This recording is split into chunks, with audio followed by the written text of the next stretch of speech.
আসসালামু আলাইকুম। কেমন আছেন বন্ধুরা? আশা করি ভালোই আছেন। সাইফুল 20 চ্যানেলে আপনাকে স্বাগতম। সাথে আছে আমি সাইফুল। আমরা যারা মাইক্রোসফট অফিস 2007 ব্যবহার করি তাদের জন্য আজকের এই ভিডিও। মাইক্রোসফট অফিস 2007 এখানে অনেকগুলো অপশন আছে। আজকের বিষয় হলো মাইক্রোসফট অফিস 2007 হোম বাটন সম্পর্কে আলোচনা করব। অর্থাৎ হোম বাটনে কোন কোন অপশন আছে, কোনটার কি কাজ, তার বিস্তারিত আলোচনা করব। কথা না বাড়িয়ে যাওয়া যাক মূল ভিডিওতে যাওয়ার আগে আমার ছোট্ট একটি রিকোয়েস্ট, আপনি যদি আমার চ্যানেলে নতুন হয়ে থাকেন তাহলে অবশ্যই চ্যানেলটি সাবস্ক্রাইব করবেন, আর যদি অলরেডি সাবস্ক্রাইব করে থাকেন তাহলে মেনি মেনি থ্যাঙ্কস। প্রথমে আমরা মাইক্রোসফট অফিস 2007 পেজটি ওপেন করে নেব। স্ক্রিনে দেখতে পাচ্ছেন পেজটি অন করা আছে। এখানে সবার উপরে দেখতে পাচ্ছেন হোম বাটন। এই হোম বাটনে আমরা ক্লিক করব। এখন এই হোম বাটনে এগুলা যে অপশনগুলো দেখতে পাচ্ছেন কোনটার কি কাজ সেই সম্পর্কে বিস্তারিত বলবো। প্রথমে আমরা আসি ফন্টে। এখানে দেখতে পাচ্ছেন এটা হচ্ছে ফন্ট, অর্থাৎ আপনি লেখাটিকে কোন স্টাইল লিখবেন। এখানে ক্লিক করে যে ফন্টে আপনি ক্লিক করবেন সে ফন্টে আপনি লেখাগুলো লিখতে পারবেন। যেমন আমি যদি এখানে ক্লিক করি সুতুনি এমজে, এখানে যদি এখন আমি টাইপ করি, এখন আমি এখানে টাইপ করলাম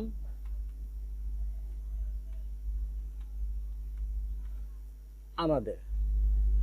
এখন এটাকে সিলেক্ট করে আমরা যদি অন্য ফন্টে এটাকে নিতে চাই তাহলে এই ড্রপ ডাউন মেনুতে আমরা ক্লিক করব। এখানে আপনি যে ফন্ট নির্বাচন করবেন সে ফন্টে হবে। দেখতে পাচ্ছেন আমি যদি এখানে ক্লিক করি তাহলে ইংরেজি হয়ে যাচ্ছে, এখানে ক্লিক করি ফন্টটা চেঞ্জ হইতেছে। এখন আসতেছি ফন্ট সাইজ। এখানে দেখতে পাচ্ছেন অর্থাৎ আপনি যে লেখাটা লিখছেন তার সাইজটা কত হবে। এখানে এটা সিলেক্ট থাকা অবস্থায় এখানে ক্লিক করে আপনি টাইপ করতে পারবেন। যেমন আমি এখানে টাইপ করলাম 50, তারপরে আমি ইন্টার ক্লিক করলাম, হয়ে গেল। অথবা আপনি টাইপও করতে পারেন। যদি টাইপ না করে এখানে অপশনগুলো দেখতে পাচ্ছেন যে কোনো একটা, যেটাকে আপনি ক্লিক করবেন লেখা বড় ছোট হবে। দেখতে পাচ্ছেন এই যে ফন্ট সাইজ। এখন আসতেছি এখানে ঠিক একই নিয়ম। এটাকে যদি আমি বড় করতে চাই তাহলে এখানে ক্লিক করলে হবে, দেখেন বড় হইতেছে। আবার এর পাশে যে একটা দেখতে পাচ্ছেন এখানে যদি আমরা ক্লিক করি তাহলে ফন্টটা ছোট হয়ে আসবে। তারপরে নিচে আসতেছি এখন বি। এই ফন্টটাকে সিলেক্ট করা অবস্থায় আমরা যদি এই বিয়েতে চাপ দেই লেখাটা একটু মোটা হবে। আবার যদি একটু চাপ দেই তাহলে আগের মতো হয়ে আসলো। অর্থাৎ এটা হচ্ছে বোল্ড, লেখা একটু মোটা করার জন্য। পাশের যে একটা বাটন দেখতে পাচ্ছেন এটা হচ্ছে ইতালিক, অর্থাৎ এখানে যদি এই ফন্টটা সিলেক্ট থাকা অবস্থায় এখানে যদি আমি ক্লিক করি তাহলে লেখাটা কি হবে, একটু বাঁকা হবে। আমরা এটাকে সিলেক্ট করে আন্ডারলাইনের পাশে যে একটা ড্রপ ডাউন মেনু দেখতে পাচ্ছেন এখানে আমরা ক্লিক করি। এখানে আপনার যে আন্ডারলাইনটি পছন্দ হয় সেখানে আপনি ক্লিক করতে পারেন। এখানে যদি আমি ক্লিক করি দেখুন এটাকে সিলেক্ট করে এখানে যদি আমরা ক্লিক করি সেটা দেখা হচ্ছে। আবার এখানে একটু দিলে মোটা, আবার এখানে দিলে ডট ডট চিহ্ন। আপনার যেখানে যেটা মনে চায় সেটা দিন, অথবা এর চেয়ে বেশি আপনি এখানে নিচে দেওয়া মোর আন্ডারলাইন এখানে ক্লিক করেও আপনি এই আন্ডারলাইন পরিবর্তন করতে পারেন। আন্ডারলাইনের পাশে দেখতে পাচ্ছেন স্ট্রাইক থ্রু। আমরা এই স্ট্রাইক থ্রুতে এর কাজটা কি? এর কাজটা হলো লেখার উপর দিয়ে একটা দাগ, অর্থাৎ আমরা যখন খাতায় লিখি যদি লেখাটা ভুল হয় তাহলে লেখাটাকে আমরা একটা দাগ দিয়ে কেটে দিই। এখানে আমরা কম্পিউটার সাহায্যে কিভাবে কাটব, এটাকে সিলেক্ট করা অবস্থায় আমরা এই স্ট্রাইক থ্রুতে ক্লিক করি। দেখুন লেখার উপরে একটা সুন্দর করে দাগ আসছে। এখন স্ট্রাইক থ্রু এর পাশে দেখতে পাচ্ছেন সাবস্ক্রিপ্ট। এই সাবস্ক্রিপ্টের কাজটা কি? আমরা যদি পানির সংকেত লিখি H2O, এখন H2টা কিভাবে দিব? এখানে কার্সরটা থাকাকালীন অবস্থায় এখানে আমরা ক্লিক করব সাবস্ক্রিপ্ট। এখানে যদি আমরা ক্লিক করে নিচে আমরা লিখব 2 H2। এখন আবার যদি এখানে ক্লিক করি আগের মতোই আমরা ও দিই, পানির সংকেত হয়ে গেল। এখন যদি এই ওর নিচে আবার যদি আমরা 2 3 লিখতে চাই তাহলে আবার এখানে আমরা সাবস্ক্রিপ্ট এখানে ক্লিক করব। এখানে ক্লিক করে আবার যদি টাইপ করি 2 3, আপনি যেটা টাইপ করুন সেটাই আসবে। সাবস্ক্রিপ্টের কাছে এটা। এখন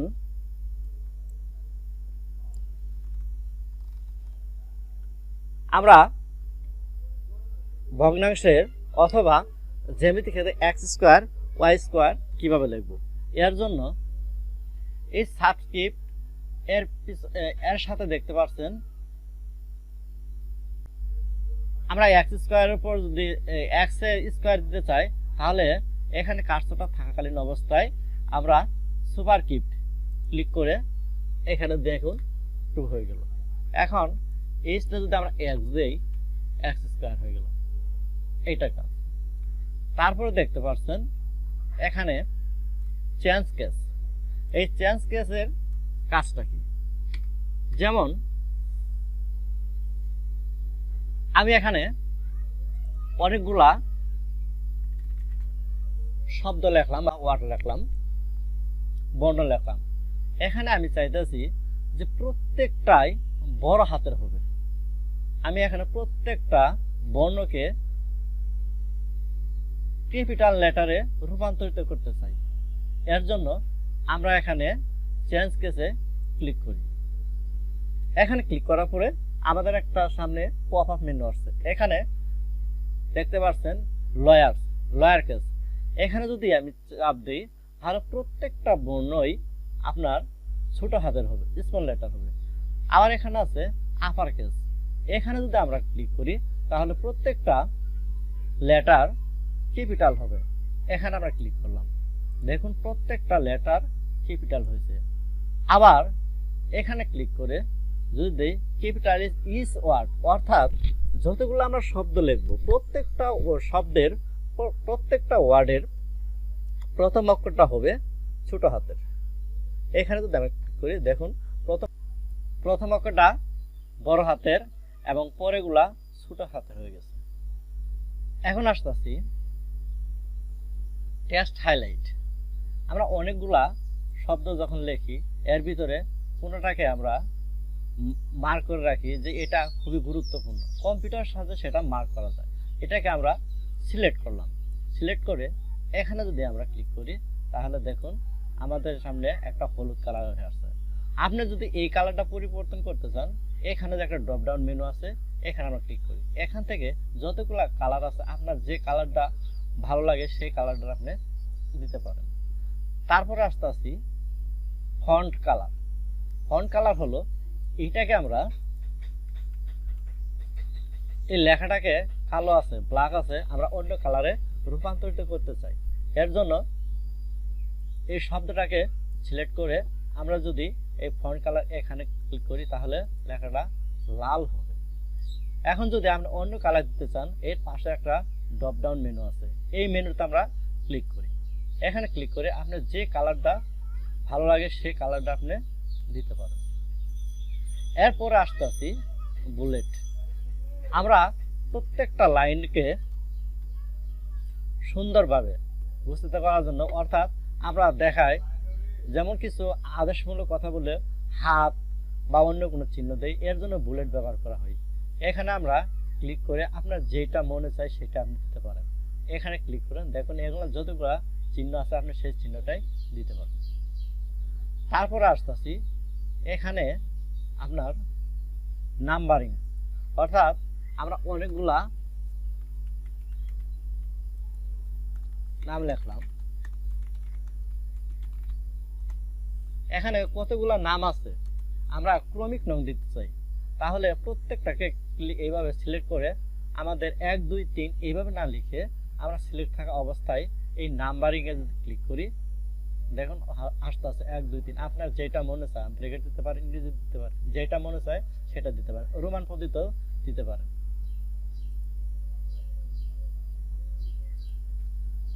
তারপরে নিচের দিকে যাচ্ছেন, এটা হচ্ছে অ্যালাইন টেক্সট লিফট, অর্থাৎ এইখানে থাকা অবস্থায় লেখাটি আপনার বাম পাশ থেকে লিখে আসবে। আবার এইখানে যদি আমরা ক্লিক করি লেখাটা সেন্টার, ঠিক মাঝখান থেকে লেখাটা যাবে। এখানে যদি আমি justify text right, align text right, যদি এখানে আমরা ক্লিক করি তাহলে লেখাটা ডান পাশ থেকে লিখে আসবে। দেখুন আমি যদি এখানে টাইপ করি বাম পাশে যাইতেছে।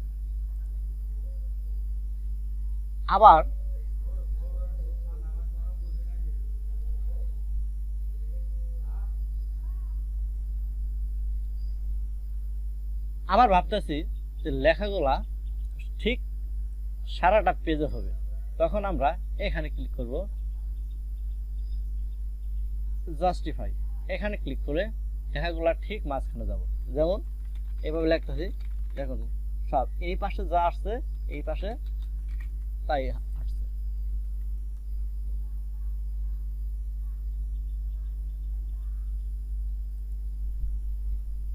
তারপরে আসতেছি আমরা এখানে লাইন স্পেসিং, অর্থাৎ এই লেখাটা যে আমি লিখেছি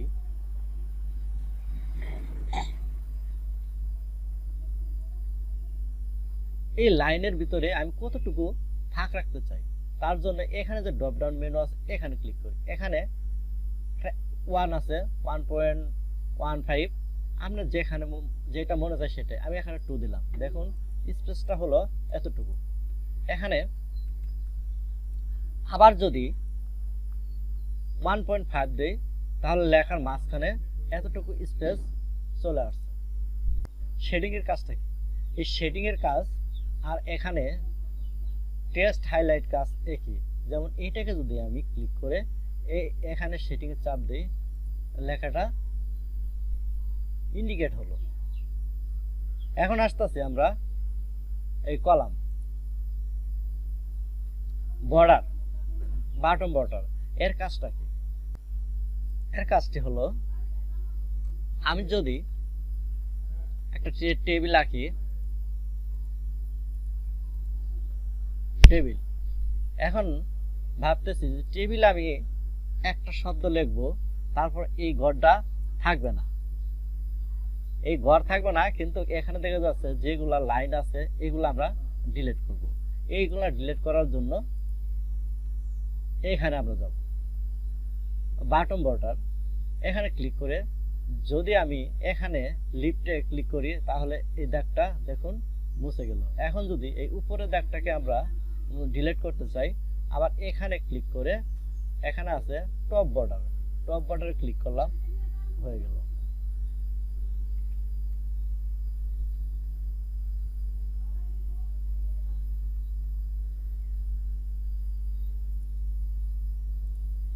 এখন আসতেছি আমরা এই কর্নারে দেখতে পাচ্ছেন ফাইন্ড, ফাইন্ডের কাজটা কি? এখন অনেকগুলা লেখা আমরা এখানে লিখলাম, এখানে লেখার পরে 100 ওয়ার্ডের মধ্যে 100 নাম লিখছি। এখন আমাদের একজনে বলল যে নাদিম নামে নামটি বের করো। এখন আমাদেরকে দেখতে হবে যে নাদিম কোথায় আছে, একটা একটা দেখে বের করতে হবে। না, আমরা যদি এই ফাইন্ডে ক্লিক করে এখানে যে আমাদের একটা ডায়ালগ বক্স আসছে, এখানে যদি আমরা নাদিম নেমে লিখে সার্চ দেই তাহলে আমাদেরকে ওই কাঙ্ক্ষিত নামটি দেখাবে। এখন আসতেছে ইপ্লেস, ইপ্লেসের কাজটা কি?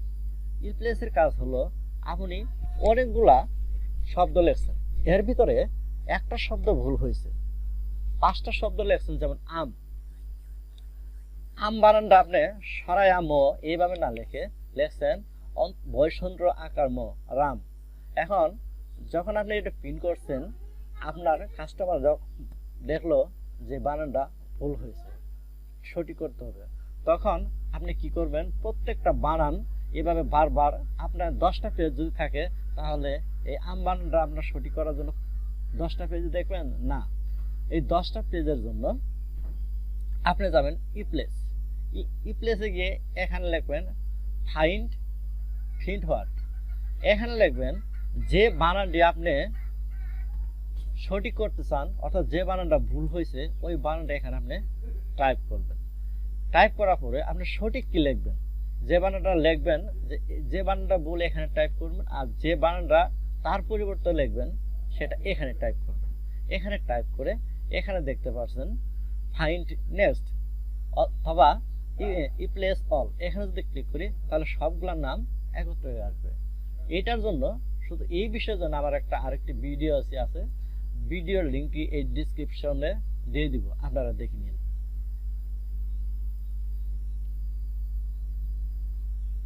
এই ছিল আজকের টপিক। আশা করি ভিডিওটি ভালো লাগবে। যদি ভিডিওটি ভালো লাগে তাহলে লাইক দিবেন, কমেন্ট করে আপনার মতামত জানাবেন। এই ধরনের ভিডিও পেতে আমার চ্যানেলটিকে অবশ্যই সাবস্ক্রাইব করবেন, আর পাশে থাকা বেল আইকনটি বাজিয়ে দিবেন, যাতে করে আমি ভিডিও আপলোড করলে সবার আগে পৌঁছে যায় আপনার কাছে। এতক্ষণ পাশে থাকার জন্য আপনাকে ধন্যবাদ।